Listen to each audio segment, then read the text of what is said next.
Ekrem İmamoğlu Karadeniz turunda Nagihan Alçı ve Ertuğrul Özkök'ü VIP otobüse ağırlaması kendi kesiminde büyük tepkiye neden oldu.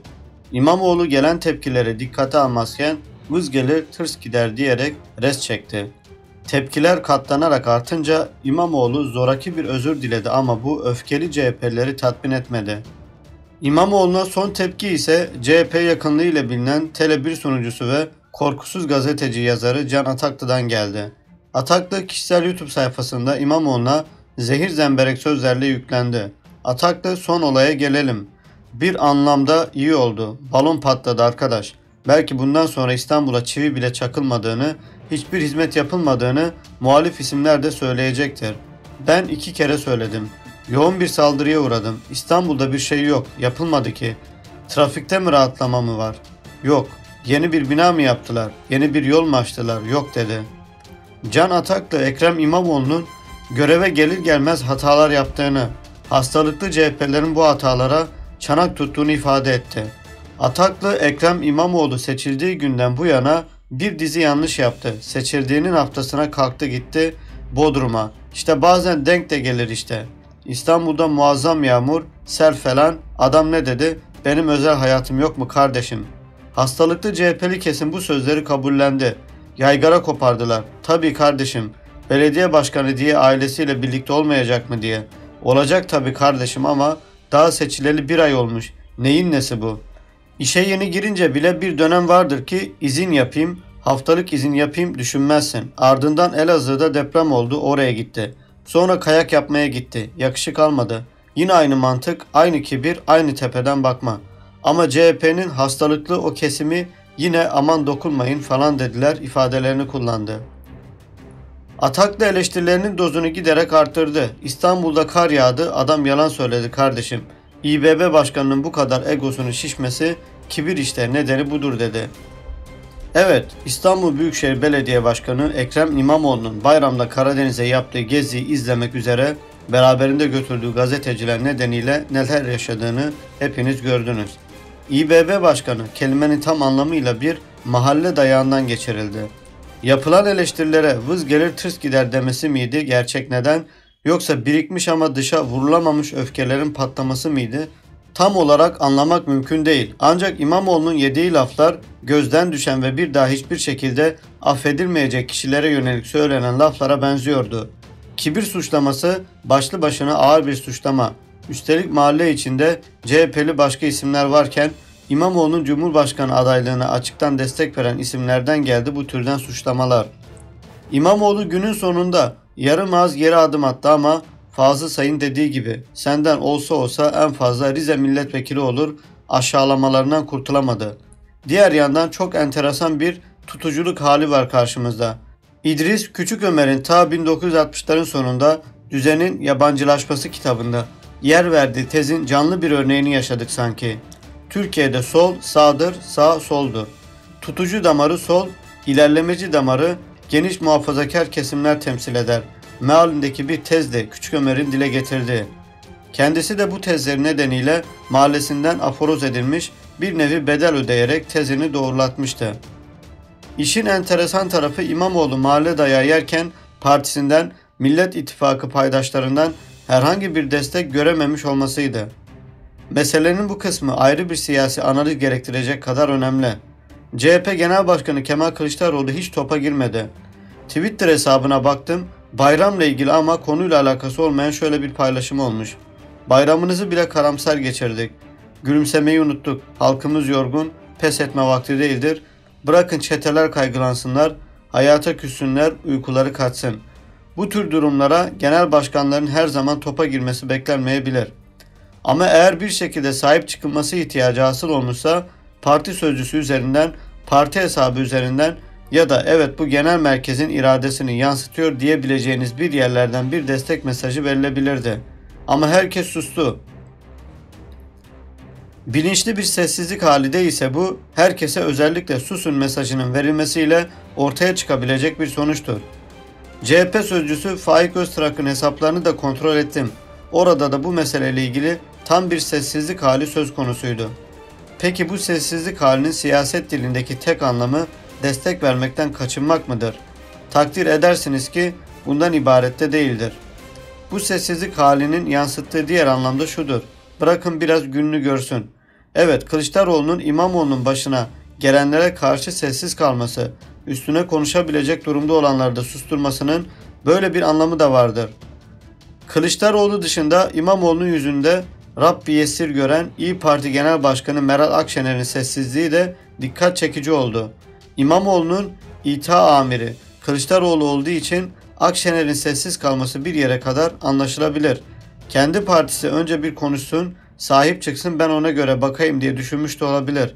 Ya da o da aslında şöyle düşünmedi de bırakalım CHP biraz karışsın diye düşünüp o yüzden mi sessiz kalmayı tercih etti?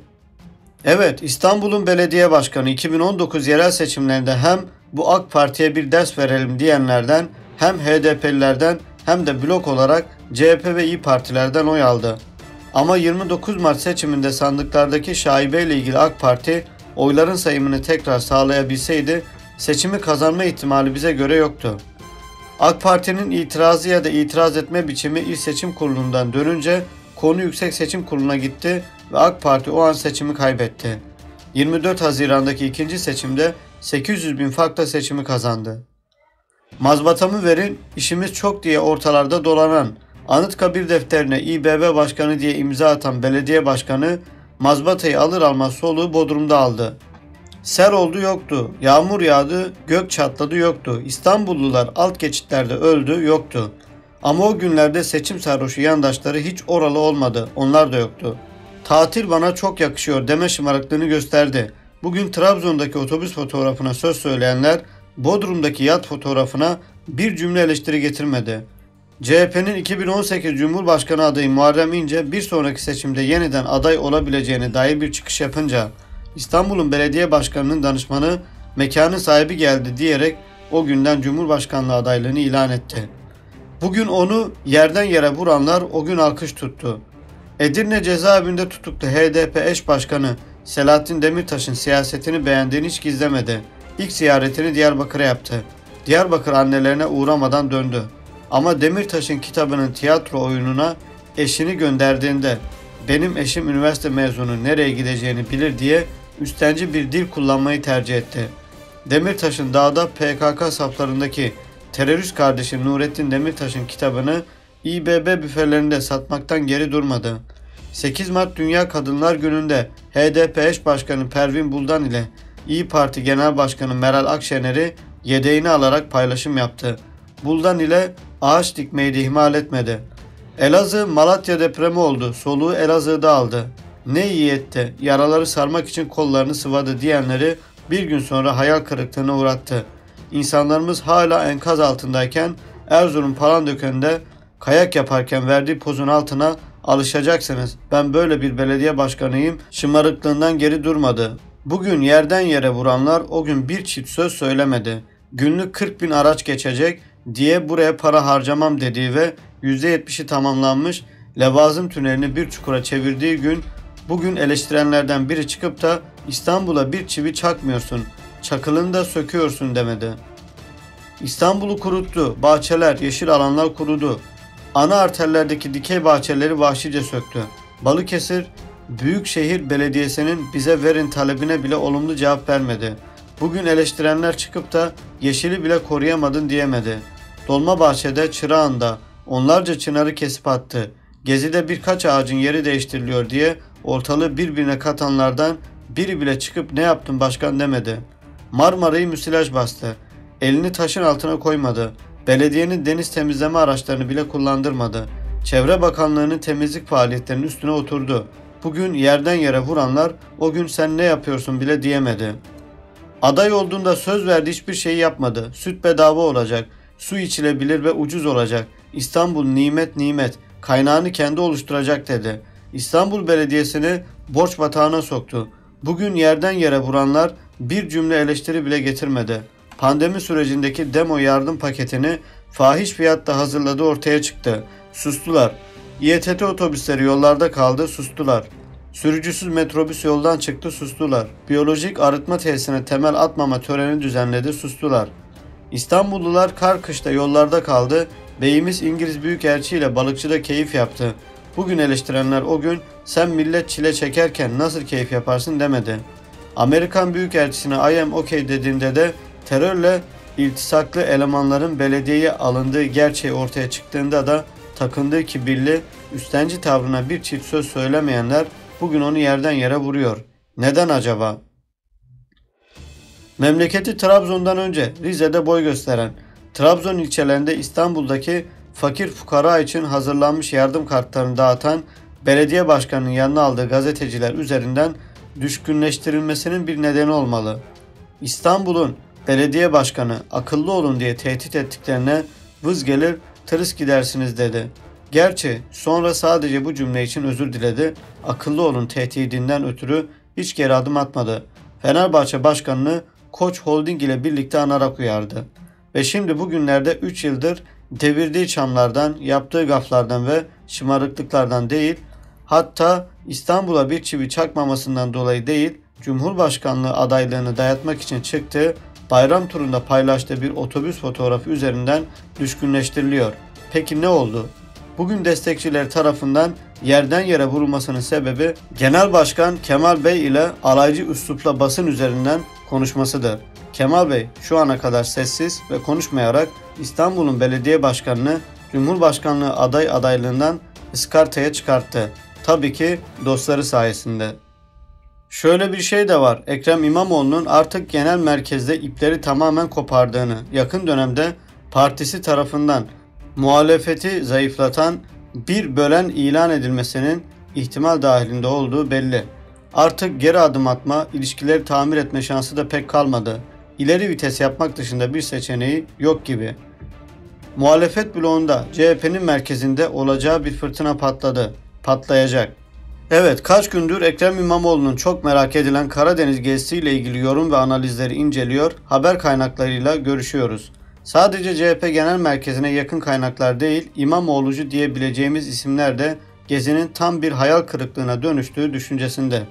Bunun çok basit bir sebebi var. Siyaset bir iddia işidir.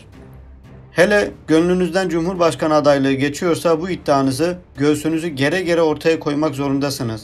İmamoğlu bu cesareti gösteremiyor. Aday mısınız sorularına havet demekle yetiniyor. 80'ine merdiven dayamış Murat Karayalçın bile bu konuda ondan daha kararlı ve cesur bir söyleme sahip. Genel başkanım aday olmazsa ben aday olurum diyor. İmamoğlu bunu bile söyleyemiyor ve o çok istediği havayı bir türlü yakalayamıyor. Partiye ve Kılıçdaroğlu'na rağmen Cumhurbaşkanı adayı olamayacağının farkında belki de. An itibariyle CHP Genel Başkanlığı onun için daha makul bir hedef gibi görünüyor. Ama bu gidişte o hedefi de yakalaması zor. Çünkü siyasi zekaya sahip bir ekiple hareket etmediği çok belli. Medyada, siyasette, sokakta İmamoğlu'nun genel merkezi karşısına alarak yaptığı gezi değil, yanında götürdüğü gazeteciler tartışılıyor. Gazeteciler gezinin önüne geçti. Bu nereden bakarsanız bakın bir iletişim hatasıdır. Daha yolun başında çuvalladığınızın göstergesidir. Buraya kadar eksiklikleri söyledik. Her şeye rağmen İmamoğlu'nun Karadeniz'den verdiği mesajların CHP ve altılı masaya yansımaları muhakkak olacaktır. İmamoğlu artık genel merkezi ipleri tamamen kopardı. Yakın dönemde partisi tarafından muhalefeti zayıflatan bir bölen ilan edilmesi ihtimal dahilinde. Artık geri adım atma, ilişkileri tamir etme şansı da yok. İleri vites yapmak dışında bir seçeneği de yok. Evet, yakında hepimiz göreceğiz. Kendi aralarında, kendi kendilerine düştüler. Ama CHP seçmeni bakalım nasıl hareket edecek? Yine yanlışa doğru deyip yoluna devam mı edecek? Yoksa yanlışa gerçekten yanlış deyip bir vatanseverlik örneği gösterip bunlara hadlerini bildirecek mi? Hepimiz göreceğiz. Evet dostlar, çok önemli bilgiler, çok önemli videolar. Lütfen izledikten sonra beğenip yorum yapmayı unutmayalım.